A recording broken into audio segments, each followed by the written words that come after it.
Series. Hello, everyone. I'm Art Eckman along with David Bailey. Tonight, Jeremy McGrath looking for his 29th career victory. If he gets it, that would break the all-time record. He's already wrapped up the title, so another focus of interest here tonight is the fact that a privateer or non-factory rider could nail down second place in the point standing. That's right. Larry Ward has had a sensational season. He holds second place in the points over Mike Kudrowski. Now, I think Larry is a little better and sharper on the shorter racetracks, and also Mike Kudrowski doesn't get the starts he needs to do well in these races, but it's going to come down to who wants it the most. There's a couple of other riders, too, that might have some say tonight. That's right. Doug Henry has come on very strong late in the season, picked up his first Supercross win in Dallas, and also Jeff Emick. He's never won a Supercross, and now that Jeremy McGrath has wrapped this up, maybe he's just let his guard down enough to let somebody new slide in there. And if we're speaking of titles, the 125 Western Crown is on the line. That's right. Damon Huffman has been phenomenal this season. He's won every single race. He wants a sweep, and all he needs to do to wrap up the title is finish ahead of Ryan Hughes. Let's take a look at the Suzuki track map, the track they're going to have to deal with tonight. There's a tight first turn here tonight, which could cause some problems. And also to the right of your screen, a long whoop-de-doo section, and then on the way back, right before the finish line. Our telecasting partner in the pits, John Kernan. When you see a #1 plate at a Supercross event, you might automatically think of Jeremy McGrath, but that's 250. In the 125 West Coast Series, the rider, the defending champion, has been even more dominant than Supermac, and that's Damon Huffman. Damon, 6 events, 6 wins. You got 2 left. Can you make it a clean sweep?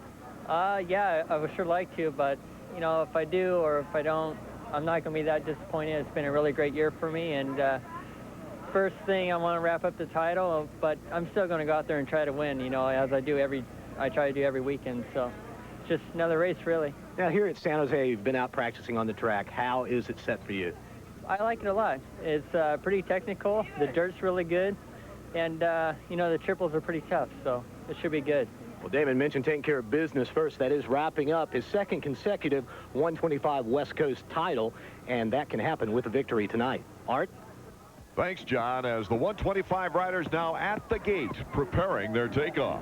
You can see right here, this looks like Damon Huffman packing down his starting spot. A lot of the riders have different techniques. Some of them like to fill up that rut that gets dug out during the course of the night. There's a look at Ryan Hughes and his teammate David Pingree. Looks like he's looking for a bike. Yeah, I'm over here. Ryan Hughes of the Pro Circuit team winning his heat race. Damon Huffman did not take a victory in the heat race here tonight as we take a look at the Suzuki starting grid. That's fairly unusual. He's only lost 1 heat race this year. That was in San Diego. It came with a poor start, and he's worked his way up, and then he took the main event with no problem. Number 32, Pedro Gonzalez, you see him at the bottom of the screen there, was the winner here last year for his lone 125 Supercross victory of his career. So the 125 riders right now going through their nervous reactions, preparations for the gate to drop. Ryan Hughes there in the middle. Pingree is to the left. A lot of fidgeting going on. There's a lot of anticipation. These riders have done their parade lap and got a last look at the racetrack. And the track is fairly hard packed here tonight, but excellent traction out there. The mission for this 125 field is preventing Damon Huffman, #1, from becoming the very first 125 rider to sweep a 125 season. That's right. He's been pretty dominant. He's won all the East-West races, proving his dominance in the East and the West Coast. And when he's had his opportunity to ride the 250 class, though, he hasn't done as well as some might expect. Ryan Hughes and Damon Huffman, not exactly friends, David. No, not exactly. It's been an interesting rivalry since the days on the mini bikes, and I think it's Ryan's time to save face when he gets in the 250 and beats Huffman. Okay, they're revving up right now, ready to go. The gate drops. And Corey Keeney's gets a great start, number 96, David Pingree, and look at that. #1 got the whole shot. Damon Huffman, but no, it's Hughes moved over into Huffman. So the 2 top contenders are next to last and last in the field. Well, this ought to be interesting. Talk about a rivalry. These guys are going to be, it's for the title. Corey Keeney, number 96 out front. Number 95 is Bud Walters. We've got Craig Decker out there. And here is Ryan Hughes in last place trying to catch up. Good smooth ride, though. Well, he looks good right now, but, you know, he has nothing to lose but to just go like mad and try to make up all the time he can. What we have to, as we mentioned at the top of the show, all Huffman has to do is finish ahead of him. And you can see right there, he's ahead of him. Our Honda track cam right off the triple, you can see how fast and what kind of impact these 125s are getting. Most all of them doubling instead of taking the triple. Corey Keeney out of Minneapolis, Minnesota, as we take another look at that first turn. It looks to me like Ryan Hughes got in there hot and just got into the back end of Damon Huffman and just pushed him out. I think if Huffman had expected somebody to come up the inside like that, he probably could have hung on to that. But I think he believes he had a clean hole shot there. Now the big question is, how far back can they come in less than 15 laps? Corey Keeney, meanwhile, out in front, has 2 7th-place finishes on the year and an 8th-place finish. But look out now, here comes David Pingree. Pingree with the block pass, taking the lead over here in the 125s. More action coming up. This edition of Power Wheels on 25 action. Number 1, Damon Huffman, the defending champion. Number 9, Ryan Hughes. Hughes going into Huffman. Then he runs into the hay bale. More problems for the top contenders. Well, Ryan almost going down the process. He's got to finish ahead of Huffman, and he's tough. If he could race with boxing gloves, he would. Here's number 41, our leader, David Pingree. From Vacaville, California. Casey Johnson, one of the riders down, number 104. I can't quite see who the other one is. That's after one of the tricky sections there. It looked like they just got together coming into the corner, and a lot of problems for these guys. But meanwhile, out front, having no problems at all is David Pingree. He's looked the best I've seen him look all year. Take another look at the Ryan Hughes incident with Damon Huffman. Well, these two, we mentioned the rivalry. They don't get along too good, and Ryan just looked to me like he tried to get in there and just push Damon out of the way, and Damon this time was ready. He looked like he was maybe caught by surprise in the first turn, but here he just held his line, and Ryan Hughes now has got a lot of time to make up. Question now, David, is does number 1 have time to come up through the entire field and keep his win streak alive? It's currently at 6. Number 41, David Pingree, has not slowed his pace. And there's Greg Snell, number 241, in second place behind Pingree. Pingree has shown us a lot of speed this year, David. He's had 2 4th-place finishes, a 5th-place finish, and has been in the top 10 in every race. That's right. He's pretty consistent, but consistently 4th and 5th. And I think that he has the ability to win races, and right now he's got an excellent opportunity. Whoa! Travis Hodges, number 410, putting Corey Keeney to the turf, and Craig Decker, number 27, also taking advantage of that move, making a pass. They're behind this young man, number 41, David Pingree, and Greg Snell at distant second place. Well, Pingree looks fantastic out there, and I'm sure his mechanic is keeping him aware of where Huffman and Hughes are, who I think would be his toughest competitors. Also right there, number 27, Decker. I think he has the speed also to run up front, but he hasn't shown us that right now, and it looks like Pingree's just got He's got an excellent lead right here. Should be able to hang on to it. Now there's another look at what happened. It looks like Travis Hodges just goes and takes an inside line, and Keeney just didn't respond to what was going on there. Ran right into him. I don't think that was a dirty move on Hodges' part at all. And here comes Damon Huffman. He's taking on Deegan right now. Up the inside, doing what he does best. We've seen Huffman come from last place before and come through the pack, but he hasn't had anybody charging as hard out front as Pingree seems to be doing right now. He's going to be tough to catch. David, I'll never forget 4 seasons ago when a young phenom named Jeremy McGrath was in last place on the first lap in this race on this track and won that race. I remember that, and we know it can be done. We'll find out what Huffman's made of. Our defending 125 champion brings us this week's Suzuki riding tip. In California, where I live, most of the tracks are hard clay. But when I race on sandy tracks like Southwick, I have to adjust my riding technique to match the conditions if I want to win. There are a few simple things you can do to help you succeed in the sand. First position is now in 5th in 5 laps. He's taking on Travis Hodges, 410, makes the pass into 4th. Well, he made that look pretty easy, and I don't think he's got enough time to catch Pingree. This is going to tell the story, though, right here, looking at the stopwatch. Pingree just went by. Our Honda stopwatch, and it looks like about a 4.7-second lead on second place, Snell. And let's check the important time, really, for Huffman and see what that interval is. Here's Huffman, about 15.8 seconds. Yeah, that's a pretty big gap, and I don't think that'd be that big of a gap if it was anybody other than Pingree. Pingree's riding fantastic tonight, and I don't think he's going to be able to chop enough away with the time remaining to make a pass. Hughes just a little over 20 seconds behind, and he has a slight prayer, maybe, of holding off the title chase. Well, he's got to hope that Huffman has a problem, or he can catch up and try to put him down again. I think Huffman, actually, when he went over the triple, he looked over his shoulder. I'm not sure what he was looking at. Could have been he was trying to find and make sure Ryan Hughes wasn't there on the inside, looking to stick a wheel in there again. This is a triple. You wouldn't know it with some of these 125 riders, though. They just don't have the confidence or the power. And look at this. our front runner does. David Pingree takes the triple. 59.5 seconds for the lap time here.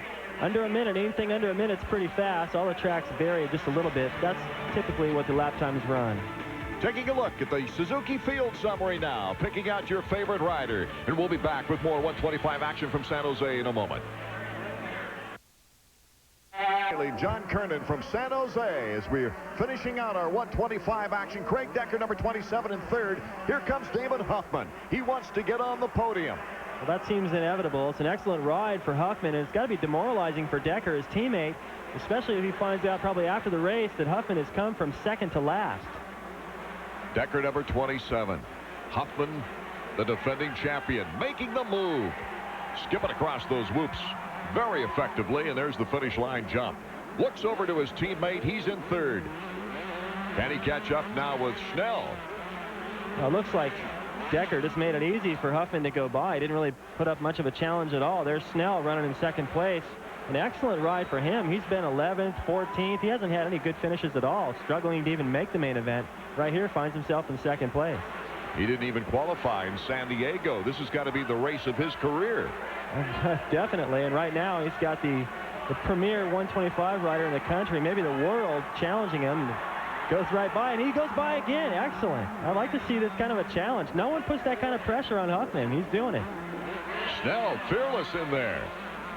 He's not intimidated at all, and that's what it takes to beat people and put the pressure on and let people know that you're not just going to roll over and die like his teammate Craig Decker just did. Corey Keeney is being lapped right there. He was once our leader in this race, and Huffman is not having an easy time of it with Greg Schnell. Well, that has to be a pretty big shock for Huffman. He probably, when he made that pass, he's been passing everybody in that same spot, and after he went by, probably figured, well, that's that, and then Schnell comes right back by. Now he's got to probably find a new place to make that pass. Schnell has been in second place now for 7 laps as we took a look at our Honda track cam zooming by us. Schnell, number 241, Damon Huffman in the whoop section. Damon up the inside. Schnell's going to try to cut back under him. He doesn't have enough speed this time. I think Huffman's just really superior in the whoop section, and although some guys, in which Schnell just displayed the lap before, guys can go through there pretty quick at times, but they can't do it every lap like Huffman. Craig Decker currently in 4th place, but here comes Ryan Hughes, number 9. After all his problems, he wants to try to make that podium. Triples over Craig Decker. Decker choosing for the double, and Ryan Hughes moving into 4th place. I don't really understand what the problem was with Decker. He had a good run at the triple. There was nobody in his way, and he had a good line, and just decided to do the double. Made it pretty easy for Hughes to get by. Hughes has come through the pack pretty good and stayed the same distance behind Huffman, but that one move where he tried to get in there and bump Huffman out of the way and lost time, he hasn't been able to make that back ever since. This young man has been tremendously impressive in taking advantage of the 2 top riders messing with one another and banging into each other. David Pingree has got a horrendous lead and then has been able to hold it throughout the race. I'm pretty impressed. You know, he's got to be stoked. I have to wonder what would have happened had they not gone down. He was riding strong tonight, either way. David Pingree, his very first Supercross victory, breaking the 6 race string of number 1 Damon Huffman. But Huffman finishing in front of Ryan Hughes will give him another number 1 plate. Well, he's got to be happy with winning the title. He knows he's done it. He knows he's come from second to last all the way to second place. A fantastic ride. So he's got to be happy, and at the same time a little disappointed that he couldn't keep that streak alive. And one of the finest races, well, it is the finest of his Supercross career, Greg Schnell in 3rd place. Disappointing for Ryan Hughes. He got in there, had a chance to possibly make a slick move on Huffman in the first corner. Hit his back end and high side. It had to come from dead last, having his problems. And just been that kind of a season for Ryan Hughes. He hasn't been able to put it together. But it's been a great 125 season for this young man, number 1 Damon Huffman.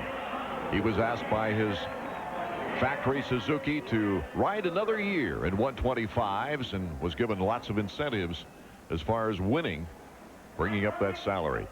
Well, it's on to the 250s, I believe, for Damon Huffman. He's got to be stoked. He's won the 125 again. Pingree's first win, Snell's finest finish, Hughes and Decker rounding out the top 5. And as we take a look at the top 10, John Kernan is on his way over to greet our winner tonight, David Pingree. Well, David, previous best finish of 4th. Man, what a night, what a show you put on. Thank you very much. You know, I've been trying all year to get this win, and it's been hard. I had a couple of injuries that have kept me off, and just some bad luck, you know, and tonight, finally everything clicked, everything fell my way. Happiest man around right now. Now, you know, Damon was eating into the lead, but how nervous did you get there holding on at the end? A little bit for a couple laps. I mean, I noticed he was closing, and I just tried to keep a good, steady pace and not make any mistakes. And the mechanic kept telling you to focus, right? Yeah, I mean, he knew if I got caught up in what Damon was doing, that it'd slow my pace down and hurt me, so I'm happy the way things turned out. Congratulations. Thank you. A great race. Bad hair day, though, for David Pingree, who, as you see, is in the top 5 of our Suzuki West standings. Huffman is our champion. Let's go to him. Well, Damon, the streak is over, and I guess it all took place down there in that first turn. What happened?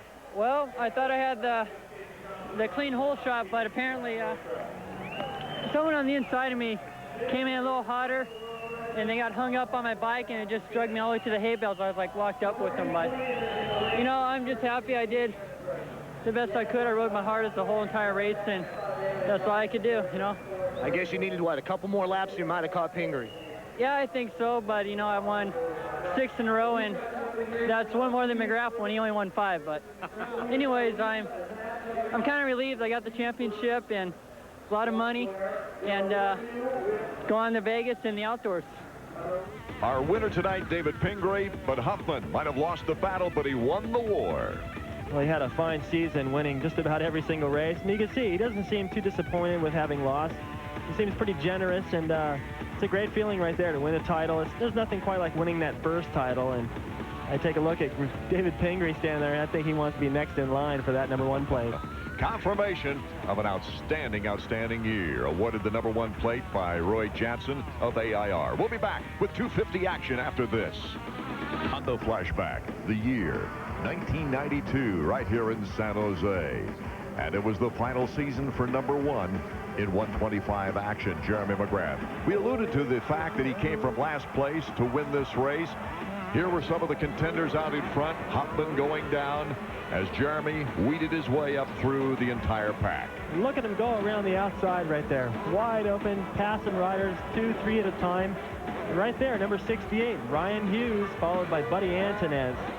Buddy Antonez is Jeremy McGrath's Team Peak Pro Circuit teammate, taking over the lead until #1 came through. A phenomenal race by Jeremy McGrath before reaching the 250s. Our heat race highlights brought to you by Suzuki. This is how the riders got to the main event. Out of each heat race, 4 riders advanced directly to the main event. It was Larry Ward, number 11, with the whole shot. Jeff DeMent, number 77, the KTM rider, right behind him. But it wasn't long on the second lap that Henry would take over the lead. Then the battle began between Mike Kudrowski and Larry Ward. This is the battle for second place in the Supercross series. And it would have Mike Kudrowski taking the edge over Larry Ward. Kudrowski not having some great races lately. This was encouraging for him going into the main. Doug Henry winning heat #1, followed by Kudrowski, Ward, and Dowd. Our Suzuki highlights from heat #2. And any race with Jeremy McGrath in it is a highlight. Sure it is, but right now we're going to take a look at what it looks like from the top of Greg Albertine as he goes into the first corner, 3rd, 4th, maybe 5th.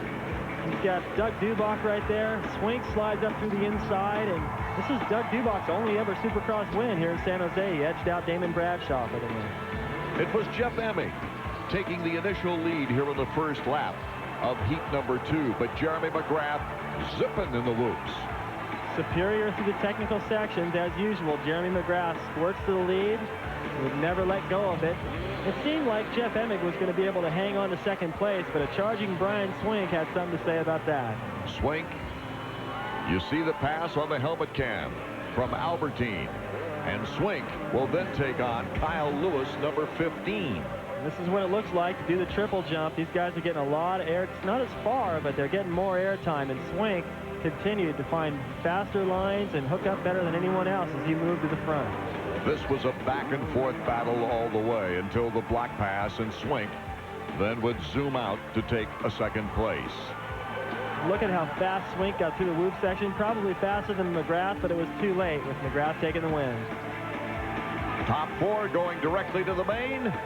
Brian Swink would take second place behind McGrath, and then it would be Emig in the 3rd spot. And our Suzuki Heat 2 results, Kyle Lewis making it to the main, taking 4th.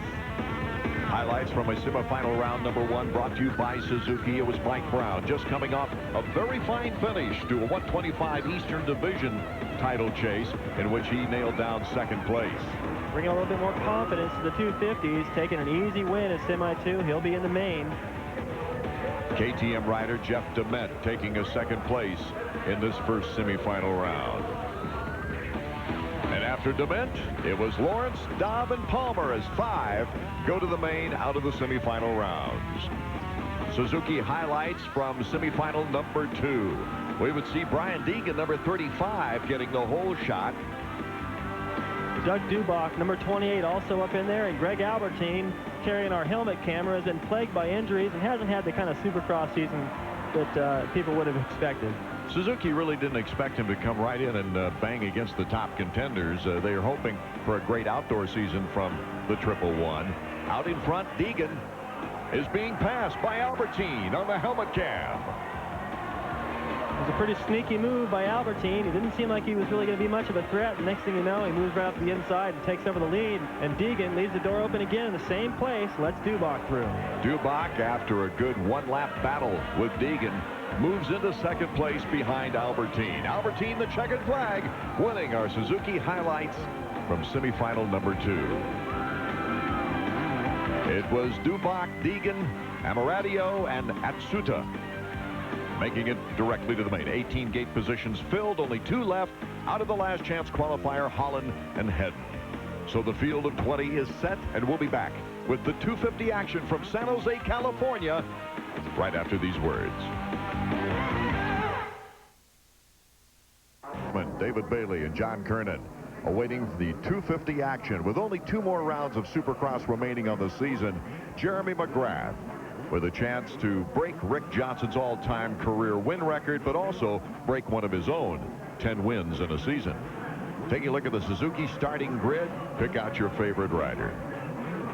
I think right now probably everybody on the starting line is nervous, but I think probably the most pressure has got to be on Larry Ward to try to hold down second place in the Supercross title. He's never been this far up in the point standings this late in the season, and I don't know if Kedrowski really expected to finish second. He doesn't do that well in Supercross. I think he's focusing a lot more on the outdoors. And for Jeremy, he's already won the championship. So for him, this is just another walk in the park. Oh, it's a medical fact. The heartbeat is more accelerated while you're waiting for something to happen or coming into the pits in auto racing than it is actually when you're on the track itself.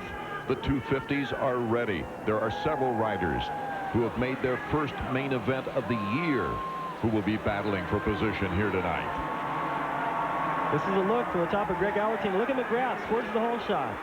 Up the inside, Jeff DeMent with a pretty good start. Emig on the inside, been getting good starts lately, but McGrath already appears to be gone.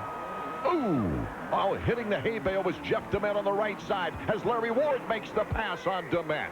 This is Henry to the left. Excellent battle already. These guys are scrapping. Jeff Emig hanging on to second place. Larry Ward got the start he needed. He's got to get by DeMent. He got in there and T-boned him, but it didn't stick.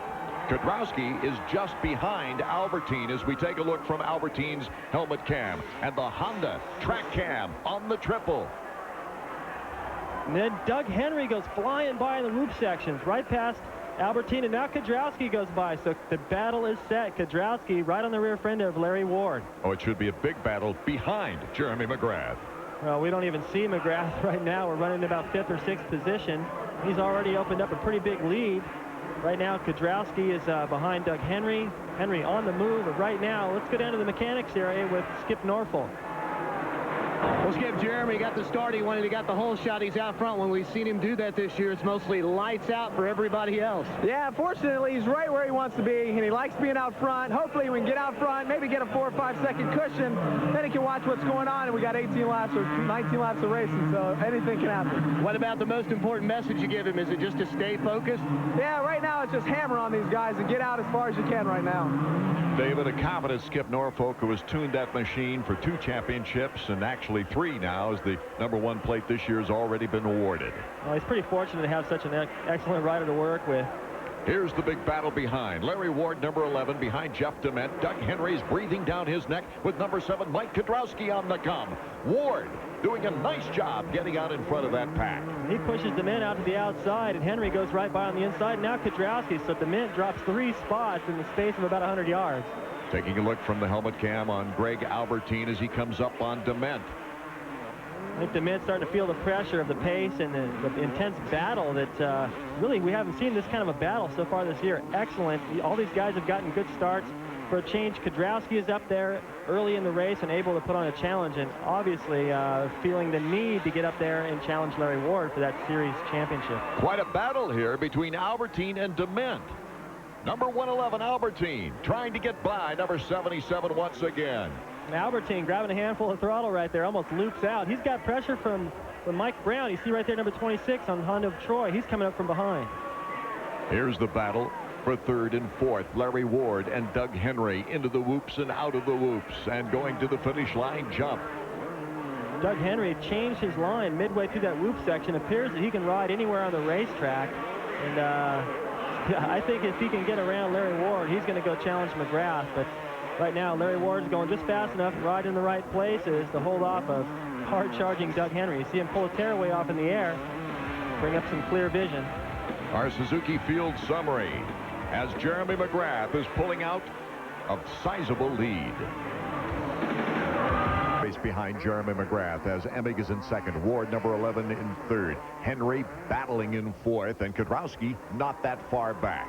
Oh, what a great battle right now, because you've got a lot of pressure between those two, Kudrowski and Larry Ward, and Henry on the move. John Kernans with Larry Ward's mechanic. He's in 3rd place right now. Kudrowski is back in the pack, a 2nd place battle in points. How's he doing? Yeah, he's running fine, you know. He's just got to keep everything smooth and just keep pushing along. If we can finish on podium and Kudrowski's back a little, that'll be just fine. I really hope he can hang in there. He should do good. Is his big concern Kudrowski now? Yeah, it is a big concern, but we'll just go race by race and do the best we can. Doug Henry, meanwhile, putting the challenge to Larry Ward and makes the pass. Ward hanging right in there on the triple. Well, Henry, like I mentioned before, appears to be able to go anywhere on the racetrack. Right there, you see he's tripling that coming out of the corner. He's got some fancy lines out there, and he's picking up time on Emig. And Larry Ward, I think with the pressure of Henry, doesn't really want to go with that pace. He's just keeping his tabs on where Kudrowski is. And as long as he's ahead of him, I think he'll be happy. A great battle now for 2nd, I anticipate, as we take a look at the Honda track cam. Jeremy McGrath continues. You can see on the other side of your screen, Emig going into the corner from the whoop section. He's already got probably a 6 or 7 second lead. And no mistakes from this kid, and he just is phenomenal. I mean, it's boring. Shoot, you know, it's hard for us up here to Good really... thing we have a race in back of him. You see he's got the helmet camera right there, but if we go to that, you're not going to see anything but open space and dirt. And maybe a few lappers. Looks like it would take a mechanical, a problem with lappers, or a self-inflicted mistake for McGrath to lose this race. Well, Skip Norfolk is a pretty good mechanic, and I don't think you're going to see any mechanical problems, and Jeremy doesn't make any mistakes. Henry taking on Emig. Tried the block pass, but Emig now just moves right on for front. We've got a bar-to-bar, wheel-to-wheel action for 2nd place right now. Henry leaps over Emig, takes the triple in good stride, and has moved into 2nd place. Well, Henry's got a pretty big bag of tricks right there as you watch him go through the whoop section, just skimming the tops. You know, I really, looks like Jeff DeMint has gone down in the whoop section. He's already got his helmet off, so he's been there a while. He appears to be okay. Here comes Kudrowski moving into the mix, so look out. Number 7's on the move.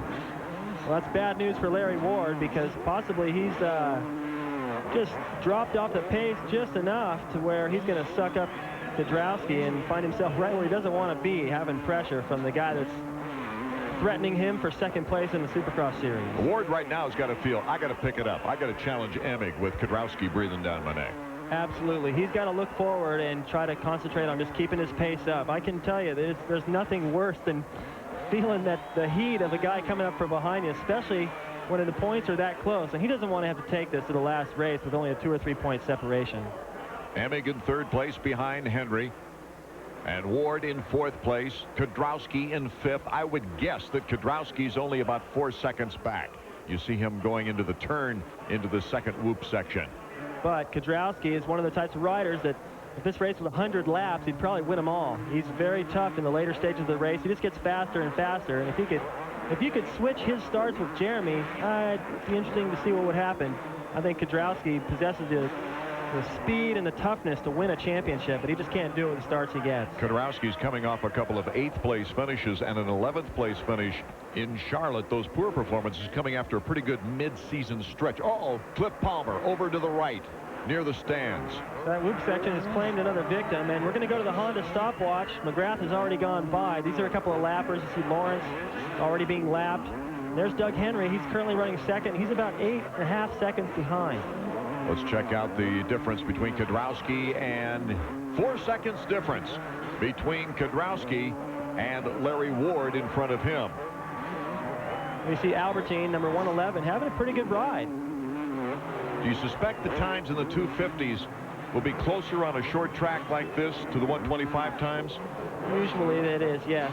On a tighter track, the 125s don't really lose that much time, and also Pingree was riding pretty fast, and Jeremy doesn't have that much to push for. He's got a pretty comfortable cushion, so I wouldn't anticipate him lap times being that much quicker here.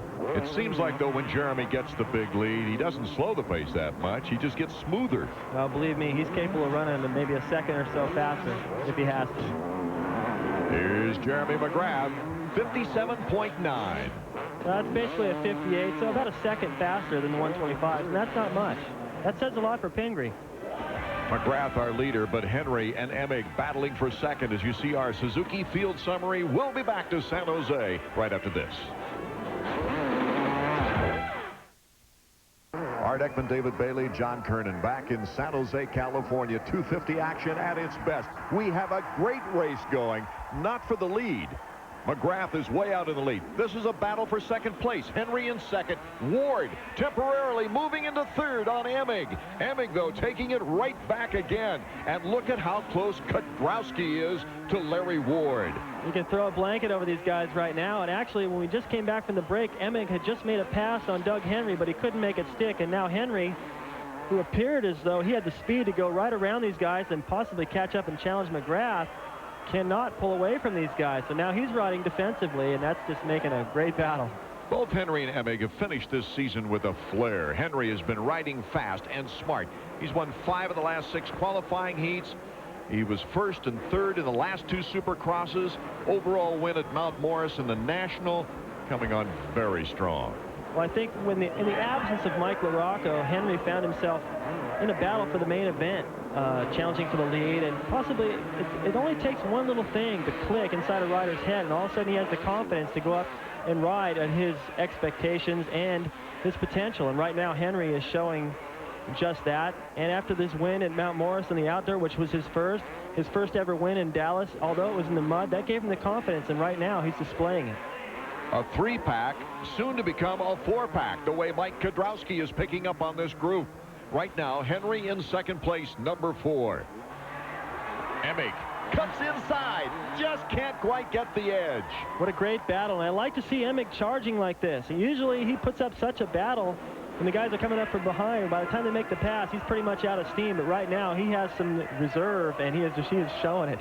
Little bobble on the turn in that double whoop section. It's starting to get slick in the corner after that whoop section, and Emig just charged to the whoop section and lost the front wheel a little bit, but he still maintained third place, and right now Kedrowski is putting the pressure on Ward. Oh, Larry Ward's going to have to step it up right there. You see number 7 behind number 11. Ward has to finish in front of Kedrowski the last 2 races to nail down second in the points. A non-factory rider has never finished that high in a Supercross season. That would be quite an accomplishment for number 11, but he's got the challenge right now. Henry in second, Emig number 6 and third, Ward in 4th, and Kedrowski now a close 5th. I think that Emig sits in sort of a vulnerable spot, and if Larry Ward can get in there and challenge, and if Emig tries to make a move a little bit, move outside or square it up or try anything and leaves the door open, Larry Ward can slide in there and possibly put a rider between himself and Mike Kedrowski, and that would take the pressure off. What's making it difficult for Emig, David, is that number 4 is taking different lines. Right. Doug Henry's got some interesting lines out there, and they're fast, but when you're running in traffic like this, it's kind of odd. It's hard for the rider behind to know exactly what to do. It's tough to pass him. Okay, Ward has picked it up on Emig. Emig even looking back to see where number 11 was. Well, that's the first sign of any weakness. As soon as you see, there he goes again. He's looking around. Now he's thinking about Larry Ward, and that's to Larry's advantage. Oh, block pass. Number 11, Larry Ward. He's got the buffer between him and Kudrowski now. Almost seemed like Emig knew that was coming, didn't it? Yep, it almost looked like, which corner do you want? Yeah, he left the door open. I think he knew it in the air. There wasn't much he could do to respond, but now he comes back. Emig comes back on Larry Ward to take it away from him again. Now Ward's looking back as he crosses over in midair on Kudrowski. Kudrowski in good striking position now. And Larry Ward, I don't know what happened to Emig there. He just fell asleep in that corner, and Larry Ward took the lead. Now he takes it back again from Emig. Ward just splitting between Kudrowski and Emig. Emig and Kudrowski bump the handlebars. They come over the finish line jump. It is Ward, Kudrowski on the inside, and Emig number 6. Ward gets good drive out of the turn. Well, now Larry Ward is in 3rd place, and he's here in the crowd. He's got to be wondering what's going on. He probably is compelled to look back, but he can't. He cannot look back and show any weakness. He's got to charge forward and look after Doug Henry. This 3-pack is coming across now some lappers as Doug Henry has pulled a decent lead away from the 3-pack in 2nd place. The Suzuki Field summary. McGrath still our leader with Henry, Ward, Kudrowski, and Emig. We'll be back in a moment. Running out here in San Jose, California, the second to the last Supercross of the year. But here is our battle right now. Number 11, Larry Ward, and number 7, Mike Kudrowski. Kudrowski cuts to the inside on Larry Ward, taking over 3rd position. Well, that's got to get Larry Ward a wake-up call. He's got to finish ahead of Kudrowski if he wants 2nd place in this title. Right on his tail. Here's Larry Ward making the inside move and retakes 3rd place. That looked pretty easy. I don't know what happened to Kudrowski there. He just pretty much let Larry Ward ride around the inside. Now Emig goes through. So now we've got Ward, Emig, and then Kudrowski in 3rd, 4th, and 5th. Kudrowski not wanting to give up. Block pass on Emig in the corner.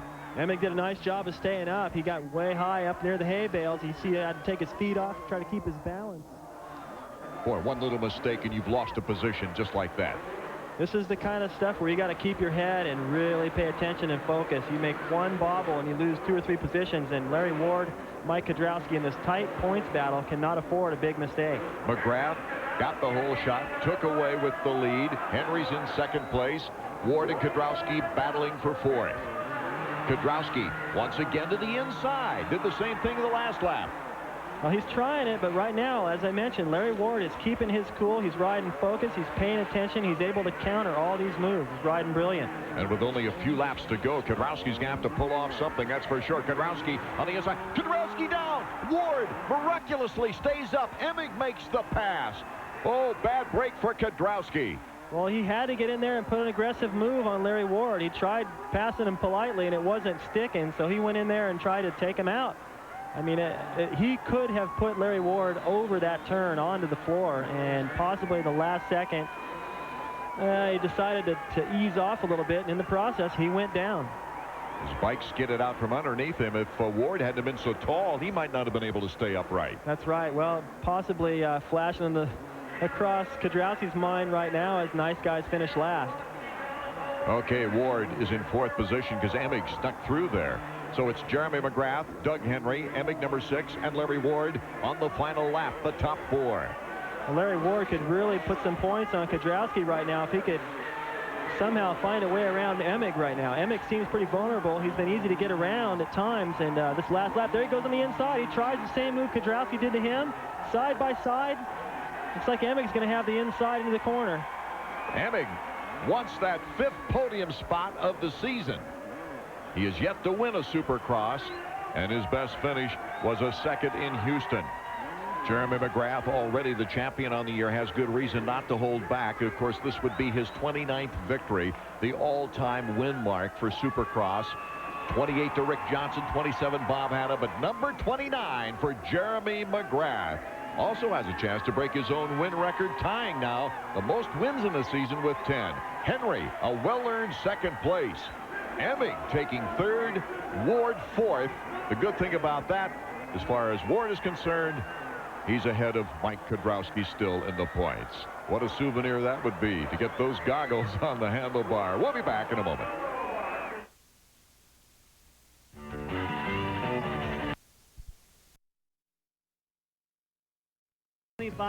National Motocross Series.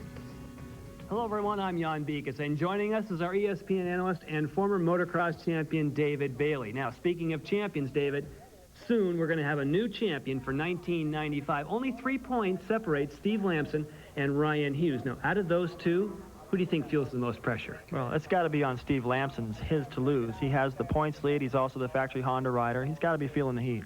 Last year we had a similar situation between these two, but it was for second in the championship. It's a huge difference when you have the whole championship on the line. Well, the nerves are there. They're definitely there, and I know that it's going to be a fight, maybe not a fist fight. These riders are going to pull out all the stops. David mentioned a fist fight. We did have one here last year between Ryan Hughes and eventual champion Doug Henry. But let's now go ahead and take a look at the racetrack. As you can see from this track map, it's a pretty long racetrack. There's some Supercross style stuff out there, but mostly it's hard packed and fast. Let's check in now with the third member of our broadcast team, Art Ekman, who's down pit side. Art? Once again, the 125 championship comes down to the final day of the season. Lammy's phenomenal comeback is the story of the year for the 125s, but to come so close to a title, his first, and not win it would be very disappointing. Ryan Hughes, well, Rhino, he's a fighter. He's ready to slug it out if his bike can stand it. In practice, the bike felt pretty good, you know. I didn't feel a problem. I came back and I was just kind of revving it up, just listening to it, and I heard a vibration, or actually felt a vibration, so I told Wyatt, and he did the same. He started it up, and I think one of the main bearings started going out, so they did a big switch in between practices, and I missed the second practice, 125. And so I got the 250. They put a new motor in it, and went out there and everything felt good. So, you know, I think the bike's going to hold up 100%. I have been a little bit nervous during the week, but I've been trying to put that off and just pictures any other race, trying to. But it's a little hard, so I'm going to just go out there, really get in practice, and once I get out there, I'm not nervous. So I'm going to just put my head down and do what I've been doing the last few weeks, and hopefully come out on top. You know, this is the last race, and, you know, there's no more trying to save points or just say, oh, I'm going out for the points. It's do or die today, and if you guys keep the camera on me, I'm sure you're going to see some pretty good stuff.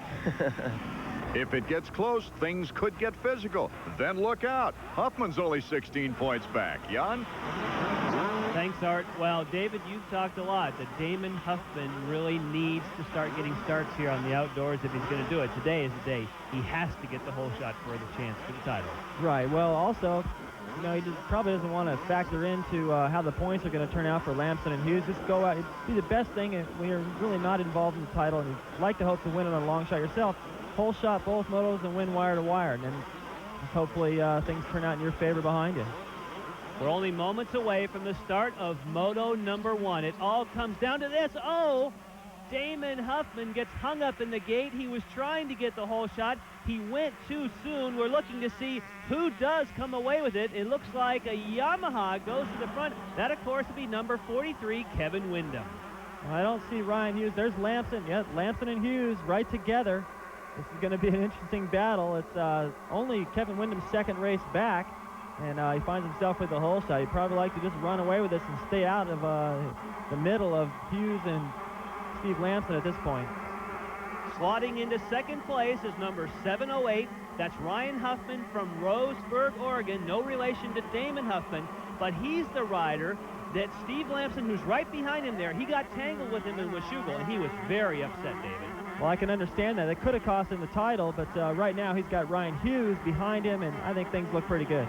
So Ryan Huffman in front, Ryan Hughes behind him. There you saw number 12, Damon Huffman, trying to work his way through, but his title championship hopes are probably expired by now. You're looking at number 43, our leader at the moment, Kevin Windham. We'll be right back after this. The AMA 125cc Motocross Series on ESPN2 is being brought to you by Honda, winner and holders of the last 8 consecutive Supercross championships. Honda, come ride with us. We're in moto number 1 of the AMA 125 Championship Series as you're watching Steve Lamson trying to work his way past the privateer Honda of Ryan Huffman. Well, I can tell you it's very frustrating for Steve Lamson to be in a title chase like he is right now and have to deal with this privateer. I mean, why would this guy pick this race? He's finally got past him there. It's very frustrating, though, to have to deal with that. You see Ryan Hughes right there still in the picture, still staying close. Now that he's put this privateer between them, Ryan Hughes is going to have to make a move to get around this privateer, and that's going to possibly allow Steve Lamson to get a little breathing room. You would think that with the last name like Huffman, maybe he's in there trying to help Damon Huffman, but there's no relation between the two. Ryan Huffman now is coming back. This is not good news for Steve Lamson. Ryan Huffman, he needs to know, I'm sure he does know, how important the championship is. And if he wants to get a factory ride, you don't mix it up with a guy who's going for the championship. No, you sure don't. And also, you saw Ryan Huffman make a little mistake there. His feet came off the pegs as he went around the corner, so I would be inclined to think that he's riding a little bit over his head. And you see Ryan Hughes makes a pretty easy pass on him. Looks like he's got the inside into the corner. And now that Ryan Hughes and Steve Lamson left the battle all by themselves. That's what the crowd came to see, and that's how I'd like to see this title decided, between these two guys, and not have some other rider interfere with it. Steve Lamson, Ryan Hughes, it comes down to this. They've both got great starts. They have an opportunity now on the racetrack to decide who is going to be the champion here in 1995. The crowd today, I'm sure, David, is not going to be disappointed. Ryan Hughes said, "Keep your cameras on me. I'm going for it." Well, we're doing it. We're following him. Well, I can tell you, I've seen Ryan do some pretty heroic things, and Ryan possesses the ability, when he's going fast and he finds out it's not fast enough, he can ride a little bit over his head and pull it off. I don't know if Lamson can do that. Lanson's very fast, and he can respond a little bit, but I don't think he has that ability to ride a little over his head the way Ryan can, and that might mean the difference today. Ryan Hughes, he's going to be pushing, but you wouldn't think he would take chances this early, however. No, I don't think so. He's just trying to find his lines. They watered the track in a couple of spots. You know, since you heard him say that he wasn't able to get the kind of practice he needed because of that motor change. So his first few laps, he's going to have to get things sorted out. He's still staying pretty close to Lamson, so I think things are going to let him settle in and then start to try to pick up the pace and hopefully put a pass on Lamson.